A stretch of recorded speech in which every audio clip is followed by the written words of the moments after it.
Hello folks, it is time for some more hobby nightmares. Hopefully you're having a wonderful, wonderful day. It is a very busy week in the Northern household this week. Prepping for the funeral on Friday. And yeah, just getting all that stuff sorted and working around that too, which isn't easy. So I'm going to try and do as many hobby nightmares as I can, but these episodes may not be very long this week. And of course there won't be one on Friday because that's when the funeral's taking place. So let's dive in to our first hobby nightmare, and it is from Ian. How's it going, dude? He says, "Hi North, you can call me Ian. I have a short story about 3D printing and family pets. I took interest in Warhammer during 2020. My brother-in-law was obsessed with the lore, but I was more of a Star Wars fan growing up. After seeing how that franchise started to decay, I felt the itch for good sci-fi, and before I knew it, I was deep down the 40k rabbit hole. After playing Dawn of War 2 and Mechanicus, I decided to buy my first models, a squad of Skitarii Rangers. When I realised how many units I'd need to start an army, the Rangers sat unpainted on a shelf for the next couple of years. Do people often do that? Do you often buy your first units and then go, how much do I need to spend to play this game? Skip ahead a few years, and I'm scratch building terrain for a Spelljammer campaign that I'm running. I was proud of how it was turning out and posted progress update on Snapchat. My now fiancee, congratulations, messaged me asking what colours I was going to use for it. When I responded saying that I hardly touched the paintbrush in my life, she offered to come over and to teach me how to paint. We stayed up until 2 AM talking and playing music, and painting a little bit. She asks if I ever looked into 3D printing parts for terrain. She explains how easy it is to get into such things, and brings some printed statues the following week for me to look over. Within a couple of weeks, we're dating, and within 6 months, I'm buying my own printer. First, I only use it for D&D miniatures, but it doesn't take long before I'm printing an Imperial Knight army for my brother-in-law, Gene Stealers for his brother, and Adeptus Mechanicus for myself. Dude, this is like role reversal. Normally it's the man who's like using the hobby to, you know what I mean, like get special friends, quote unquote. But there you go. Good for her. It should work for women more than men, to be fair. You know, like she's into the hobby and she wants the boyfriend. Like that's a good way to get a boyfriend. It is the hobby, you know. And look out for your normies, and then, you know, reel them in. Anyway, now for the actual nightmare. For the past year, I have painted on our coffee table whilst we watched TV at night, and I'd gotten used to leaving my miniatures out in the open. For some context, we have 3 cats and 2 dogs at our house. One, a 5-year-old husky mix named Quixote, and the other, a 13-year-old dachshund poodle mix named Teddy. The dogs didn't seem interested in the models, and the cats would only knock them over occasionally. I've been printing additional Skitarii Vanguards and Castellan robots for an upcoming game against my brother-in-law. 20 Vanguards, 2 Castellans, and a Datasmith were mostly painted and waiting for finishing touches. That night, I had gone over to visit my fiance's parents for a movie night and didn't get back until late. When I got home, it was an absolute massacre. Mighty Castellans torn apart at the waist, fingers chewed off, Skitarii torn limb from limb, and heads and legs across the living room. Both dogs could tell I was upset. At first, I thought it was Quixote who was to blame, but to my surprise, it was Teddy that had his head lowered in shame. I called my fiancée and told her what happened. We were both frantically looking up to the side effects of eating PLA filament, and thankfully, it is mostly derived from sugarcane and will be safe for the confused dog to eat. I collected the remains and discovered not only was the Datasmith fully accounted for, if not intact, the Castellans would be battle damaged but mostly repairable with some new pieces. One Vanguard equipped with an arc rifle was totally unharmed. I couldn't help but laugh at the thought of one trooper making a desperate last stand against the colossal beast, tearing through other superior units. He is now called Alpha, and has found a home in my newly printed squad. I had to confirm that the missing casualties passed into Nurgle's care, and to this day, Teddy is still doing great. Ugh. As for the shattered units, the part that couldn't be salvaged I used for basing on a couple of models. I gave the rest of my brother-in-law for his knights to trample on their bases. I've attached a few pictures of the dogs and some broken Skitarii for basing. Hope you enjoyed. Ian, cheers, mate. And yeah, let's take a look at these pictures, shall we? If they download. Yeah, there you go. Lovely stuff. Excellent. Well, to be fair, mate, I think, in all honesty, you... how do I put this? Right, I've got cats. Right, we've got cats in our house. 2. And I would not leave models out for the cats, because they are going to jump on at the one area where all the models are. Okay? They are cats. And animals. You know, they are animals. That they will find a way to accidentally just smash everything up, despite just being, you know, just being cats and being dogs. You can't trust them around stuff, you know? So get it out of there. You were really asking for trouble with this, and it finally bit you on the bum. But you know what? At least, you know, you were able to see the funny side. You checked your dog's health first and foremost, which is great. And I will leave the offending dogs, if we can find the... there we go. Find the side of this. I will leave the offending dogs on the screen for people to have a little look at if they want to. I mean, you can't be angry at that face, can you? You just can't. It's like, oh, well, you know. It's only models. And by the way, you 3D print your models. You know, you've lost, what, 70p? 70 pence? I'll be fine. You lost the cost of resin, is what you've done. There we go. Yeah, he looks like he's been bad. Definitely. Anyway, moving on. Alrighty, it is a Zen Hammer next. How's it going, dude? Hope you're doing well. He says, "Hi North, you can call me Zen Hammer. Long-time listener, first-time writer. Thank you very much. Sorry if this was a bit all over the place, as it's taken me a few months to sit and write it in chunks, almost as a catharsis of my general journey into 40k, but without any particular funny nightmares involved. Oh, there are a few. Anyway, I hope this tale isn't too bleak, as it starts a bit awful, but then becomes an ordinary hobby life, I guess, and then hopefully some hope and optimism at the end. I've just had an urge for a while to get my whole 40k journey down on paper. The thing that finally caused me to pull the trigger was something that resonated with me in one of your uploads from a couple of months ago, about the friend who was a doctor who quit to run a hobby store, and other such rantings about dismissing hustle culture.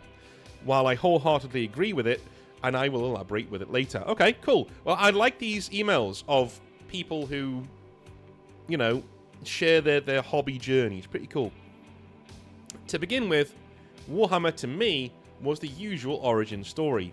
I'm 10 years old, and my older brother, picture Richmond from the It Crowd, occasionally floating out of his room, is already into his rather emo, messy art stuff, some of which are really elaborate chaos conversions, something I had no clue about at the time. I forget the context, but one day my aunt drops me off in a bright red and yellow land of war dollies in a town centre. Right. Games Workshop. Okay. Again, please, folks, please, be simple with your hobby nightmares. Right, me reading that off, people listening to it will go, "What are you talking about? What?" You're like, just say Games Workshop. Yeah, I know it's a funny joke, but just say Games Workshop. Okay. Where a delightful Hagrid-like character takes me through an introduction game. I have no idea what he's talking about, but I am hooked. Add to this my usually sulky brother already having boxes and boxes of the stuff that I'd never shown much of an interest in, we suddenly became quite close on the subject. A good 3 or 4 years go by, and I'm painting my ultramarines in the scheme of inch-thick blue lipstick, content in the knowledge that I'm the best painter in the world. YouTube doesn't exist yet, and I'd never really seen a white dwarf.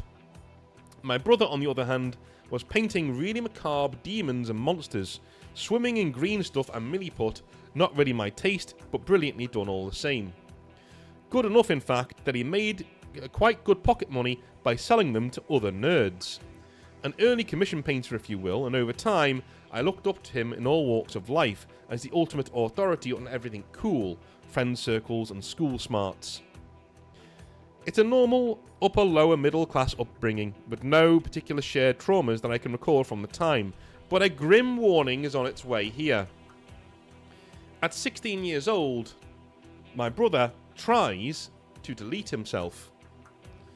I have extremely vague recollections of this time. It wasn't particularly fear or horror, because I think I'd lived under such a rock that I didn't really comprehend that anything bad was happening. I remember going to find my mum in the night to tell her that my brother was feeling unwell. My next memory is my dad driving us to Nottingham Hospital to see him. Sorry if this is awful. But picture the Emperor on the Golden Throne. Since that time, about 18 years later, he has gotten much better and is still into Warhammer, and even made an okay income as a commission painter, but unfortunately due to a lifetime of antipsychotics, his hands have gotten very wobbly and the painting side has dropped off quite a bit. I hadn't really touched a war dolly myself in those 18 years due to the usual mix of saving up for a car, socialising, and the pursuit of boobies that don't belong to a Games Workshop staffer. Yeah, I mean, I have to say that if your brother is doing well, and hopefully he is, I know he's on antipsychotics and stuff, but like, you know, it is a point of, imagine if he'd have succeeded, you know, you would have had none of these memories with him later on in life. Anyway, sometime around the end of 9th edition, which I wasn't aware of at the time, I went into my local newsagent and saw they had a whole section of that stuff me and my brother used to do. And there was even a huge starter set that had Space Marines, bikes, and a board, and even Necrons that I remembered being those cool metal Arnold Schwarzenegger type Terminator dudes. I thought it might be a nice homage or bonding experience to give it a go, and show it off to my brother. The lady at the till was quite knowledgeable. A lady? It's not normal. The lady at the till was quite knowledgeable and excited that someone had noticed their dusty Warhammer corner, and said that this was 10th edition and was coming out soon. I still didn't know what that meant. That she'd have another 20% off the already marked down price when it did come out. So, I was over the moon. I went home and got completely hooked on creating my own little fellas. Alright, so you're getting the, what is it, the Indomitus box set? Is that what it's called? The old one? I've got the box around here somewhere. Yeah, anyway, yeah, so you got the Indomitus box. I think that's what it's called. Anyway, the one with Necrons is the 9th edition one, right? Cool. I went with box art colours because I'm very instruction based and not very creative. Also, blue and gold are the brand colours of my business, so that was my excuse. I also think that if the beginner set had had anything other than metal dudes, I wouldn't be interested. Even though I painted Tyranids, Necron, Phase Blades, and various capes since then, at the time, I couldn't imagine painting skin or anything with real depth. Then, a strange thing happened. I couldn't actually bring myself to show my brother. They turned out better than expected. The paint kept within the lines, that is, and it felt like I'd be rubbing it in. It was his thing after all, and even his business that I was stealing. But I got over that, and everything showed. But I got over that and everything, and showed some of them off to him whilst texting. And he was absolutely over the moon. Long story short, we're both painting an Ember Guard set we got for Christmas, while not having a clue about the rules. He also has an enormous Titan from the olden days that I've agreed to help him finish. The reason I mentioned that other video at the beginning, the one about quitting a job for the hobby, is that this is pretty much what I did. Seeing the decline of someone close to me and hating my day job as I did made me realise I really didn't want to die of old age miserably clicking on numbers all day. I'd normally be telling myself it's an amazing job, indoors, not even hard graft, etc. But I had the mental health of a boiled potato, and the only thing I liked about my job was the relative absence of it when it was quiet. I was already a qualified gym instructor and personal trainer, but I didn't exactly have the personality for it. I could give people their sets and reps, good form and programming, but I couldn't be the motivational Joe Wicks creator shouting about omelettes and boxer size. Alright, I'll give you that one. That was well written. I like that bit. That was good. That was good. I hate those fucking idiots, dude. Come on, guys! No, dude, shut up. Like, I know you go home and kick your dog. Why are you pretending to be something you're not? Anyway. Don't do that, by the way, dude. Don't do that. Anyway, Let me have a little sip of my tea before we carry on. Lovely stuff. Okie dokie. Okay. Someone suggested that I should try massage, which I thought would be a flop. I mean, who'd come to a strange dude's house to get rubbed on for money? How would I even pitch that? Well, it turns out a lot of people, even normal ones. And your hobby nightmares carried the car journey to the city where I did my level 4 sports massage training quite well. The reviews came thick and fast, not like that, and eventually the income from a few hours working with people and their desk worker injuries was able to match the 40 hours a week of my day job. Dude, that's brilliant. Dude, you've done literally the advice that I always give, okay? If you're not happy doing what you're doing, then you should leave and do something you want to do. Even if it means you're going to be a bit skint for a while, even if it means you may have to move in back with your parents for a bit, or to you know, couch surf, or at the very worst, you're going to be couch surfing. But even if you need to, you know, go with your parents for a bit, move in with a friend, do something like that to get yourself on the straight and narrow, to get a job that you want to do, take the risk. Don't work in jobs you fucking despise. You get one life, you get one run at this, okay? Don't do something you hate. Don't be that guy caught at 45 plus years looking around going, I really hate this. But by the way, even if you're that age or above, you can still say, enough of this. Dude, you can be 60 and go, nah. Yeah, fuck you guys, I'm going home. Right? You can be 60 and do that. I know, if you go into a games workshop and apply for a job, and you have a really smiley face, a bubbly attitude, lots of energy, and you just tell them how much you, not only do you love the hobby, but you want Games Workshop to succeed as a company. You want them to sell more models, you want to be involved and learn how to sell models, and you want to run your own Games Workshop store one day, right? If you go in with that kind of an attitude to a Games Workshop interview, you will likely get the job, right? If it's a staff member at a store, I've known, like, there are dudes out there who are working jobs that pay, what, 30 grand a year, that make them miserable.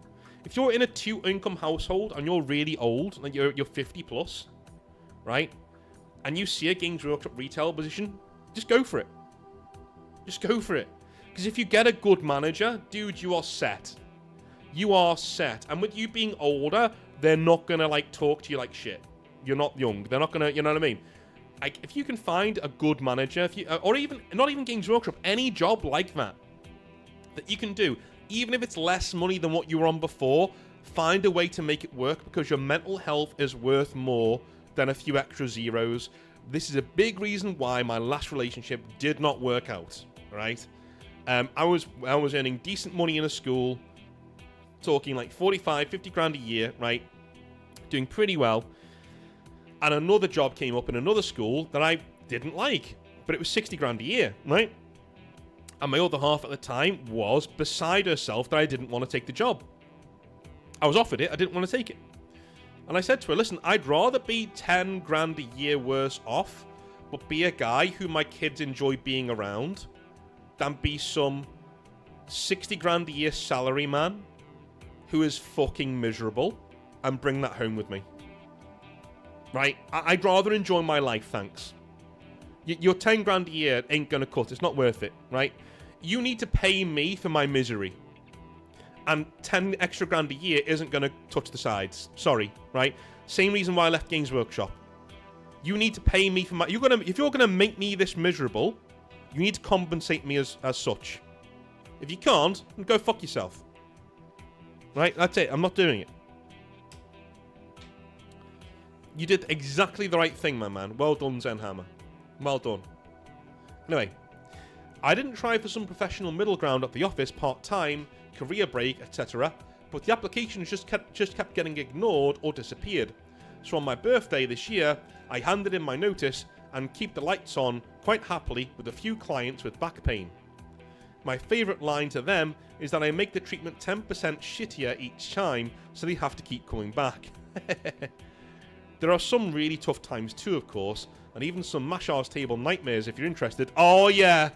Yeah, give me those. Give me those.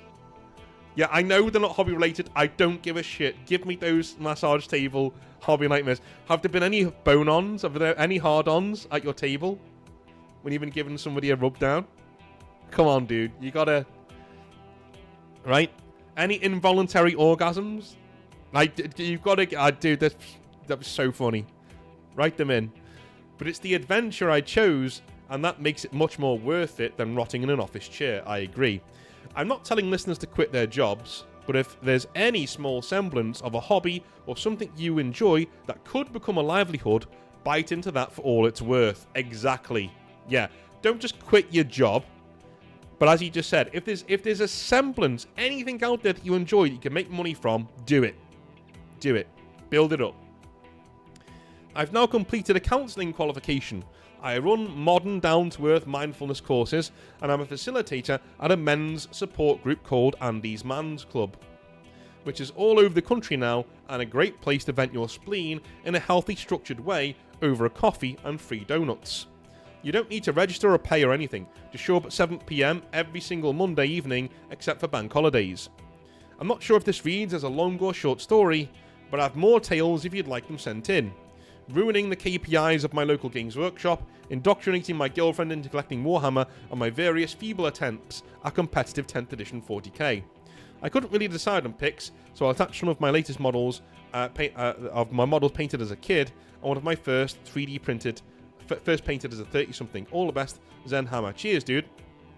I'll go with your one, this one probably. It looks really good. There we go. Yeah, we'll cross-reference these two. But this is really cool, man. And yeah, I completely agree. You absolutely should be looking at your own happiness first. As a person, you know. Is this a really good Silver Space Marine? Yeah, it is.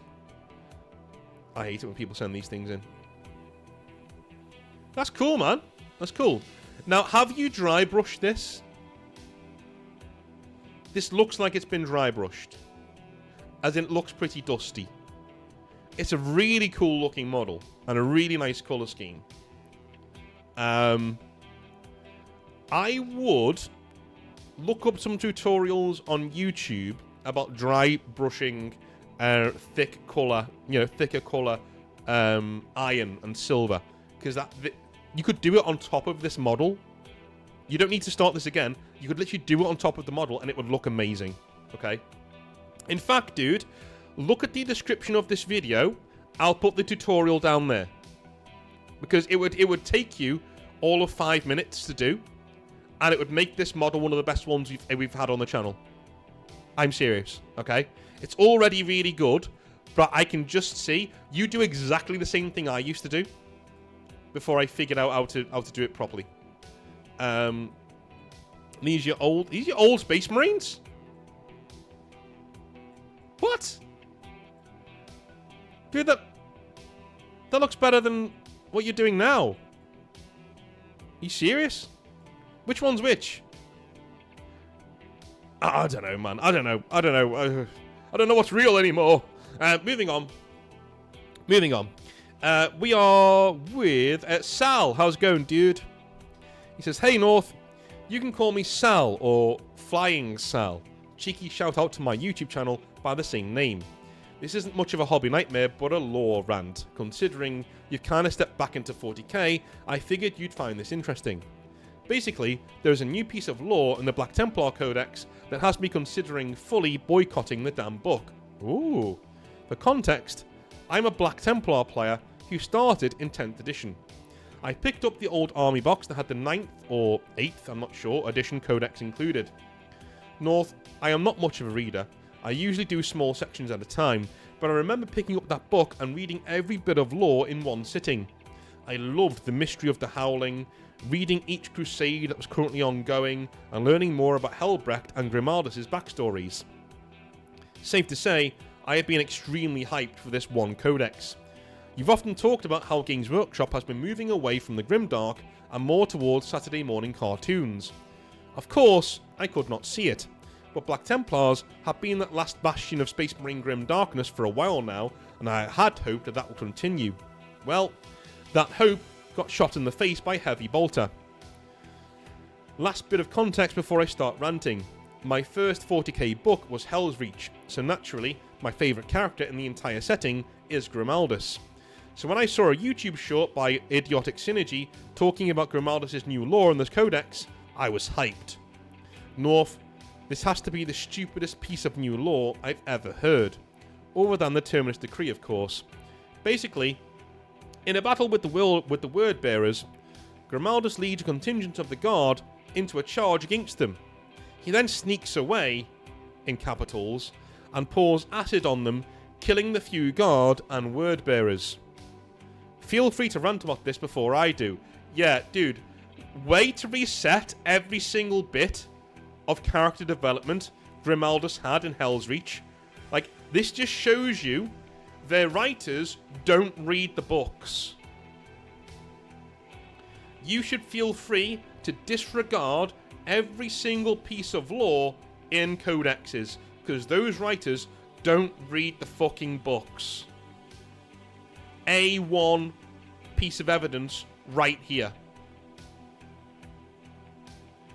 And do not tell me, awesome channels like Sandman of Terror, do not dare tell me that the codexes aren't for lore, because they're from unreliable narrators and things like that. Don't you dare. Because if they're not for lore, and they're certainly not for rules, because they get corrected in a QA as soon as the fucking codex comes out, if they're not for lore or rules, then what the fuck are they for?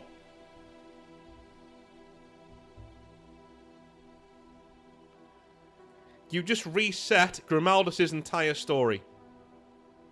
Congrats. Congrats, Games Workshop. One of the best parts of 40k. Dude, even when they're trying to be... This is them trying to be grimdark.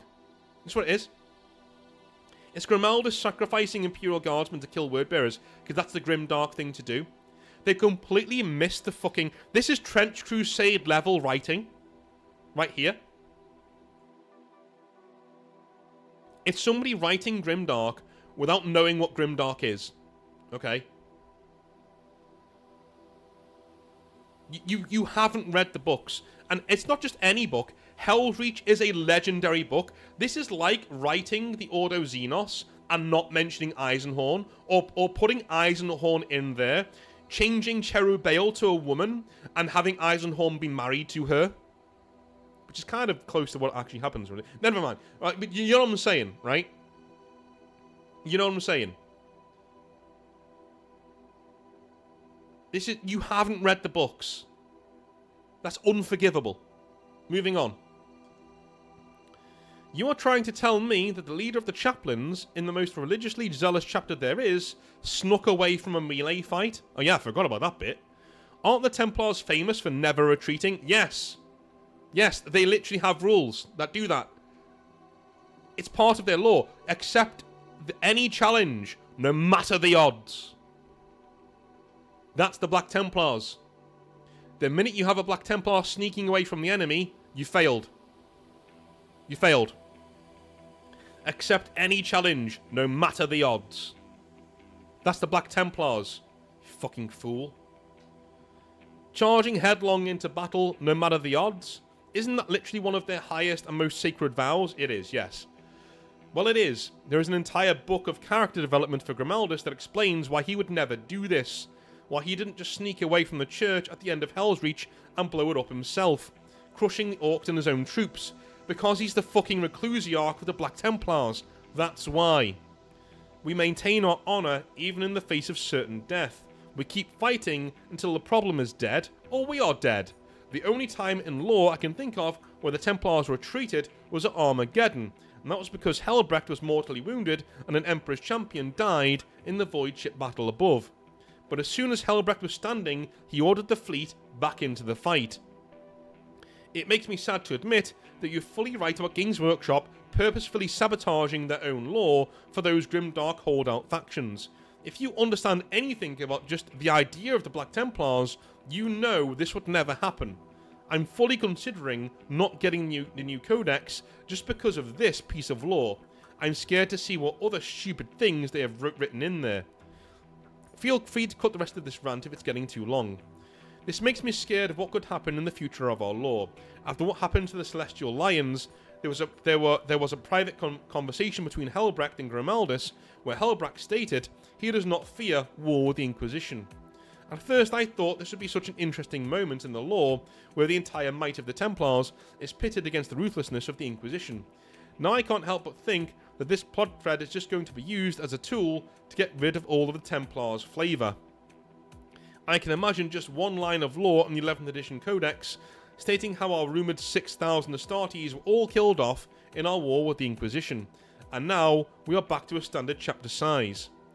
How we are now forced to fully comply with the Codex Astartes and all those other traditions and flavour to a new Primaris style grey sludge.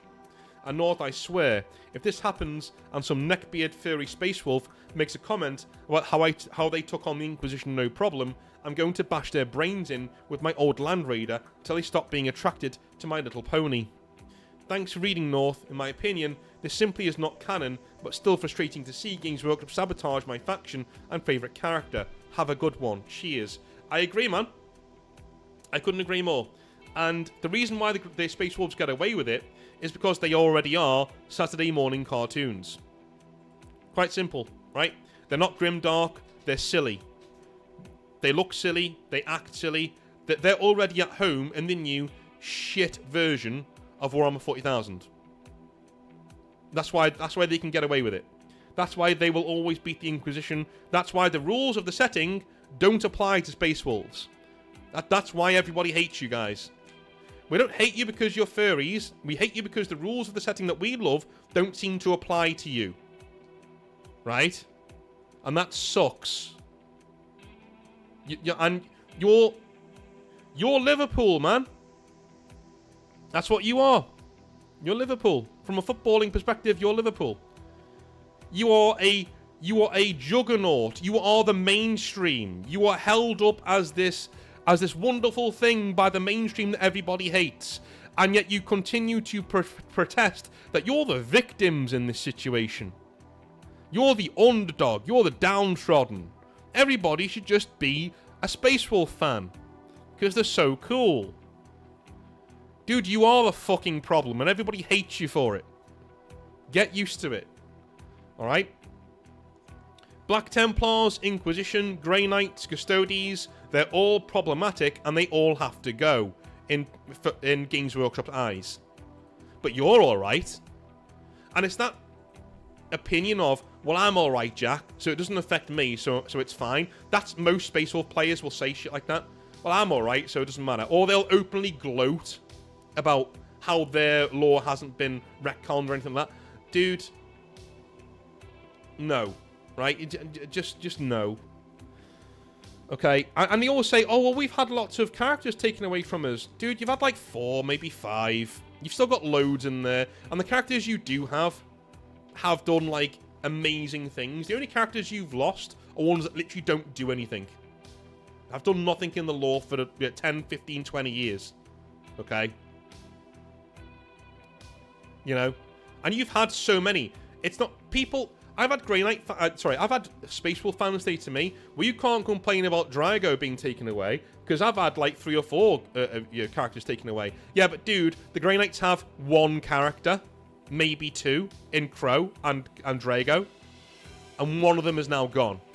You have, what, 8, 9 characters and 1 in a Dreadnought, and you've lost 3 or 4. You've still got 5 or 6.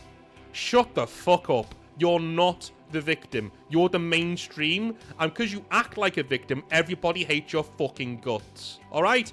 Good. Moving on. I love you a long time. I will speak to you tomorrow for another 40k rantage with the lads on Grim Dark Therapy, where we're going to be discussing this topic on where 40k lore is going in 11th edition, and are we facing a massive reset in the lore on the horizon. I love you a long time. I'll speak to you tomorrow for our last video of the week. Have a wonderful rest of your day, and I'll speak to you soon. Have a good one. Bye now.